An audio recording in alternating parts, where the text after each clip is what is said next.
துலாம் லக்னத்தில் பிறந்தவர்களுக்கு ஜீவனஸ்தானாதிபதி சந்திர பகவானாவார். இவர் ஒரு வீட்டு ஆதிபத்தியம் கொண்டவர். சந்திரன் ஆட்சி உச்சம் பெற்று குரு போன்ற சுபகிரக சேர்க்கையுடன் நட்பு கிரக வீடுகளில் அமைய பெறுவாரேயானால் அந்த ஜாதகருக்கு சமுதாயத்தில் கௌரவத்துடன் வாழக்கூடிய அற்புதமான அமைப்பு, தொழில் ரீதியாக கை நிறைய சம்பாதித்து சுக வாழ்க்கை வாழக்கூடிய யோகம் உண்டாகும். சந்திரன் ஜலகாரகன் என்பதால் அவர் துலாம் லக்னத்திற்கு 9, 12க்கு அதிபதியாக விளங்கக்கூடிய புதன் பகவானின் சேர்க்கை பெற்று 9 அல்லது 12இல் அமைய பெறுவாரேயானால் அந்த ஜாதகர் கடல் கடந்து அந்நிய நாடுகளுக்கு சென்று தொழில் உத்தியோகம் செய்து சம்பாதிக்கக்கூடிய வாய்ப்பும் அந்நிய நாட்டவர்களால் அனுகூலங்களும் உண்டாகும். குரு சந்திரன் ஆட்சி உச்சம் பெற்று 10ஆம் வீட்டில் பலமாக அமைய பெற்றிருந்தால் அரசு சார்ந்த பணிகளில் உயர் பதவிகள் வகிக்கக்கூடிய யோகம் உண்டாகும். குரு சந்திரன் பலம் பெற்று சனி புதன் வீட்டில் இருந்தாலும் துலாம் லக்னத்திற்கு கேந்திர திரிகோணாதிபதியாகி யோக காரகனாகிய சனி பலம் பெற்று அமைந்திருந்தாலும் அரசாங்க அதிகாரியாகவும் அரசு துறையில் பணிபுரிபவராகவும் இருக்கக்கூட வாய்ப்பு உண்டாகும்.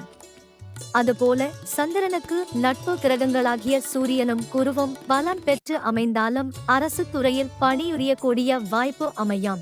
துலாம் லக்னத்திற்கு ஜீவனஸ்தானத்தில் அந்த வீட்டதிபதியான சந்திரன் தனித்து ஆட்சி பெற்று பலமாக அமைந்திருந்தால் ஜல சம்பந்தப்பட்ட தொழில், உணவு சம்பந்தப்பட்ட தொழில், ஹோட்டல் தொழில் போன்றவர் நல்ல லாபம் அமையும்.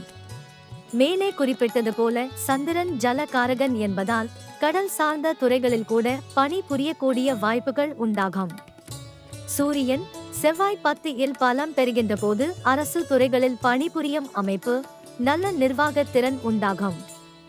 குரு 10இல் பலம் பெற்றிருந்தால் சிறந்த ஆலோசகராக விளங்கக்கூடிய வாய்ப்பு, தொழில் ரீதியாக முன்னேற்றம், வாக்கால் பேச்சால் சம்பாதிக்கக்கூடிய யோகம், வக்கீல் பணி, ஆசிரியர் பணி போன்றவை உண்டாகும். சுக்கிரன் பலம் பெற்று உடன் சந்திரன் 10இல் அமைய பெற்றால் கலை, இசை, சினிமா துறை போன்றவற்றின் மூலம் சம்பாதிக்கக்கூடிய யோகம் உண்டாகும். சந்திரன் செவ்வாய் பலம் பெற்று 10இல் அமைய பெற்றால் கலை, இசை, சினிமா துறை போன்றவற்றின் மூலம் சம்பாதிக்கக்கூடிய யோகம் உண்டாகும். சந்திரன் செவ்வாய் பலம் பெற்று 10இல் அமைந்தால் பூமி, மனை சம்பந்தப்பட்ட தொழிலில் சம்பாதிக்கக்கூடிய வாய்ப்பு உண்டாகும். புதன் பலம் பெற்று 10இல் அமைந்து குரு பார்வை இருக்குமேயானால் கணக்கு, கம்ப்யூட்டர், தொழில் மற்றும் வணிக தொடர்புடைய தொழிலில் சம்பாதிக்க முடியும். புதன் சந்திரன் சேர்க்கை பெற்று 10இல் கேது சந்திரன் சேர்க்கை பெற்றால் மருந்து, கெமிக்கல் தொடர்புடைய தொழில் வருமானம் ஈட்டக்கூடிய வாய்ப்பு உண்டாகும்.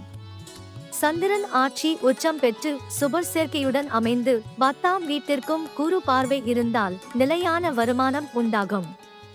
அதுவே சந்திரன் பலமிழந்து சனி 10ஆம் வீட்டில் அமைந்தாலும் சனி, ராகு போன்ற பாவகிரகங்கள் 10ஆம் வீட்டில் அமைய பெற்றாலும் அடிமை தொழில் செய்யக்கூடிய நிலை, சில சட்டத்திற்கு விரோதமான தொழில்கள் செய்து சம்பாதிக்கக்கூடிய சூழ்நிலை உண்டாகும்.